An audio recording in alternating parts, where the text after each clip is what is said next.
आज के इस लेक्चर में हम कवर करेंगे history and evolution in information security.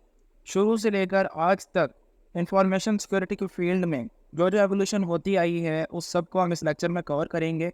तो बात शुरू होती है 1960 से, जब दुनिया को पहली मर्तबा पासवर्ड प्रोटेक्शन का कॉन्सेप्ट मिला था। दुनिया को अपना डेटा सिक्योर करने के लिए पहली मर्तबा पासवर्ड ऑथेंटिकेशन मिली थी। उस वक्त क्लाउड स्टोरेज तो होती नहीं थी। क्लाउड स्टोरेज जिनको नहीं पता तो मैं बताता हूँ कि कुछ ऑर्गेनाइजेशंस होती हैं जो ये कहती हैं कि अगर आपके पास बहुत ज़्यादा डेटा है तो आप उस डेटा को हमारे पास रखवा दें, क्योंकि अगर हम डेटा को अपने पास रखते हैं तो हमें हार्डवेयर बहुत ज़्यादा चाहिए होगा, हार्ड डिस्क की शक्ल में, फ्लैश USB की शक्ल में, जो कि बहुत ज़्यादा खर्चे वाली बात है और फिर उनके करप्ट होने का मसला होता है। लेकिन जो ऑर्गेनाइजेशंस हैं वो उनकी जिम्मेदारी लेती हैं कि आपका जो डेटा है वो हमारे पास सिक्योर रहेगा। और आप ये भी कर सकते हैं कि आपका जितना डेटा है आप अपने पास रखें और उसको बैकअप की शक्ल में क्लाउड ऑर्गेनाइजेशंस को दे दें।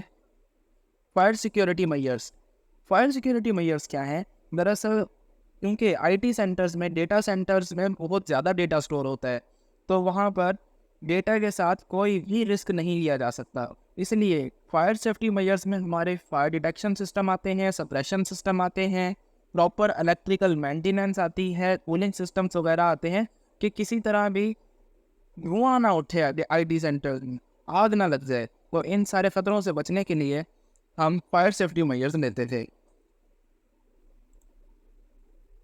1970s में हमारे आर ARPANET आया। ARPANET दरअसल advanced research projects agency networks की एक ऑर्गेनाइजेशन थी जिसको रिक्वायर थे स्ट्रॉन्ग सिक्योरिटी मेजर्स जैसे कि इंक्रिप्शन और रिस्ट्रिक्टेड एक्सेस।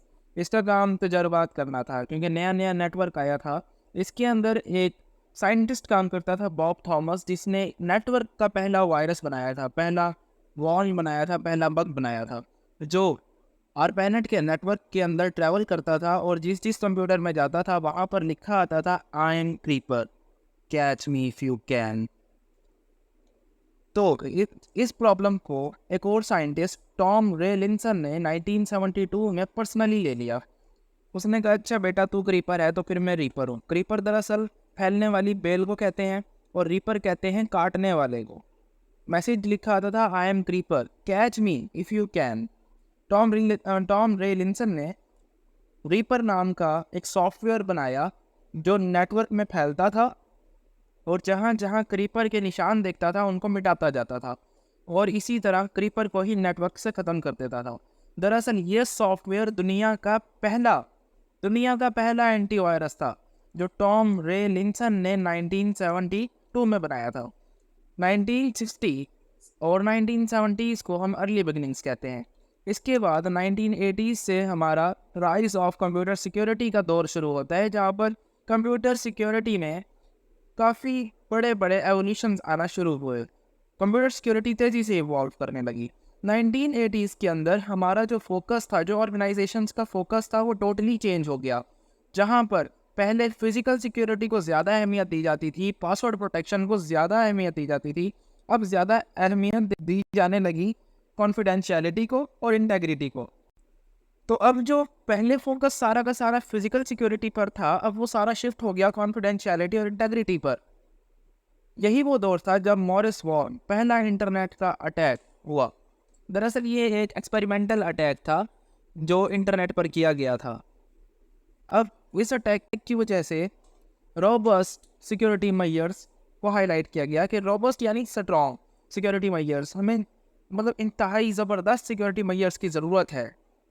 अब रोबस्ट सिक्योरिटी मेजर्स में क्या क्या आ जाता है? इंक्रिप्शन आ जाती है, आप डेटा की इंक्रिप्शन, एक्सेस कंट्रोल, कौन इस पर एक्सेस कर सकता है, intrusion prevention and detection system, जिसको आप IPS या IDS भी कहते हैं। और इसके अंदर आ जाता है regular security audits, incident response plan. ये क्या है? इंसिडेंट रिस्पॉन्स प्लान्स में दरअसल पहले ही प्लान करके रखा जाता है कि अगर कोई सिक्योरिटी थ्रेट आ जाए तो फिर हमने उसके साथ डील कैसे करना है, और अगर हमारा खुदा ना खास्ता अगर हमारा डेटा लॉस हो जाता है तो हमने उसका बैकअप कैसे रखना है।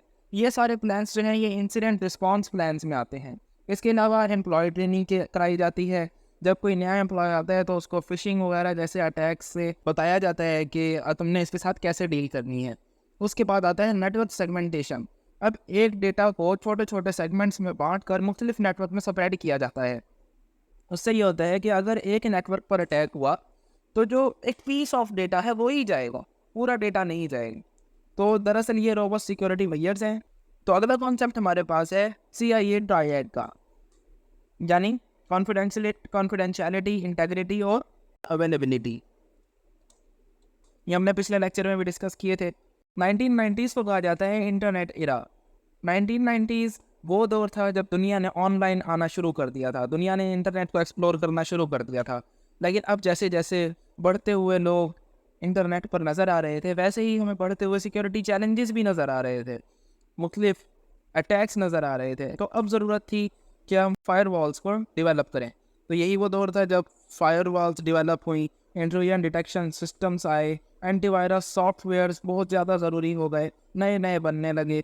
अब नया नया दौर था जब ई कॉमर्स और ऑनलाइन सर्विसेज का आगाज़ किया गया। तो सिक्योर ट्रांजैक्शंस और जो क्लाइंट्स का डेटा है और जो सर्वर्स का डेटा है उनकी प्रोटेक्शन भी बहुत हद तक ज़रूरी हो गई। और अगला दौर था हमारा 2000s का, मॉडर्न इंफॉर्मेशन सिक्योरिटी का दौर। इसके अंदर थ्रेट्स और बढ़ गए। अब जैसे जैसे टाइम गुजरता जा रहा था, इंटरनेट का इस्तेमाल ज़्यादा हो रहा था, लोग ज़्यादा ऑनलाइन आ रहे थे, थ्रेट्स बढ़ते जा रहे थे। जितने लोग ज़्यादा आ रहे थे उतने ही खतरे भी ज़्यादा आ रहे थे।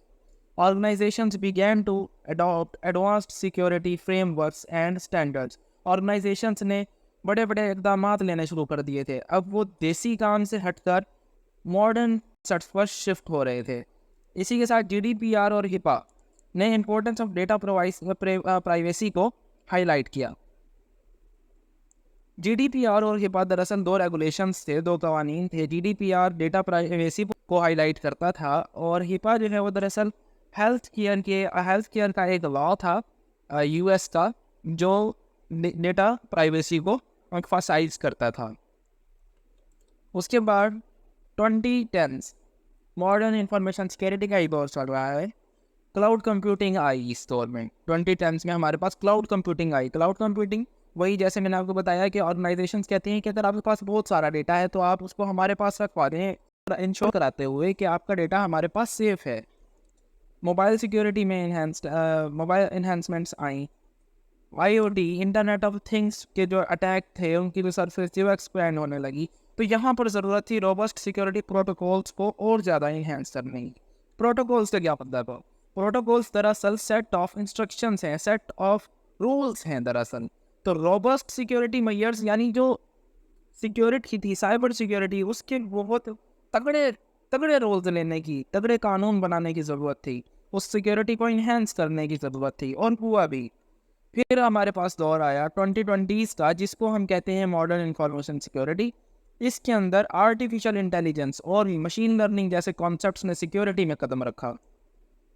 अब आप सोच रहे होंगे कि AI और मशीन लर्निंग सिक्योरिटी में कैसे आ सकती है। दरअसल आर्टिफिशियल इंटेलिजेंस और मशीन लर्निंग को इस तरह ट्रेन किया जाता है कि वो आपके सिस्टम में वो थ्रेट्स को, वल्नरेबिलिटीज़ को पहचान ले और आपकी मदद करे। तो दरअसल वो सारा काम तो खुद नहीं कर सकती, वो है नैरो AI है, और मशीन लर्निंग जो है वो सारा काम खुद नहीं कर सकती, वो आपको एक पार्ट करके देती है। Part of your work is done by AI and machine learning. Cloud security advancements I. Cloud security में सिक्योरिटी के जो एडवांसमेंट्स आई, क्वांटम क्रिप्टोग्राफी का कॉन्सेप्ट आया। क्वांटम क्रिप्टोग्राफी क्या है? क्रिप्टोग्राफी दरअसल है आपके डेटा को इनक्रिप्ट कर देना, आपके डेटा को इस फॉर्म, एक फॉर्म से दूसरी फॉर्म में इस तरह चेंज करना कि अगर कोई दूसरा बंदा आपके डेटा को, कोई अनऑथराइज्ड यूज़र आपके डेटा को एक्सेस करने की कोशिश करे तो उसे पता ना चले कि आपके डेटा में दरअसल है क्या। लेकिन क्वांटम क्रिप्टोग्राफी का कॉन्सेप्ट ये है कि डेटा को इस तरह इनक्रिप्ट कर देना कि कोई चाह कर भी उसे ब्रेक ना कर सके। दरअसल ये अनब्रेकेबल क्रिप्टोग्राफी है, इसको अनब्रेकेबल इनक्रिप्शन भी कहते हैं। उसके बाद हमारा अगला कॉन्सेप्ट साइबर रेजिलियंस का है, साइबर रेजिलियंस। और इसी तरह zero trust architecture. Zero trust architecture क्या है? वो पुराने आर्किटेक्चर में हमारे पास ये होता था कि नेटवर्क में जो बंदे पहले आते हैं और अब आते हैं, जो भी बंदा नेटवर्क में आया है वो ट्रस्टेड है, उसके ऊपर ट्रस्ट किया जा सकता है। ठीक है, उसके पास एक्सेस होगी तो वो आया है। लेकिन ज़ीरो इंटरेस्ट आर्किटेक्चर में यह है कि अब जब भी नेटवर्क में कोई नया बंदा लॉगिन करेगा या कोई पुराना बंदा लॉगिन करेगा, दोनों ही सूरतों में दोबारा से वेरिफिकेशन प्रोसेस काम करेगा। दोनों की वेरिफिकेशन होगी और फिर उनको नेटवर्क में आने की इजाज़त दी जाएगी। आज के लेक्चर के लिए इतना ही। Thank you.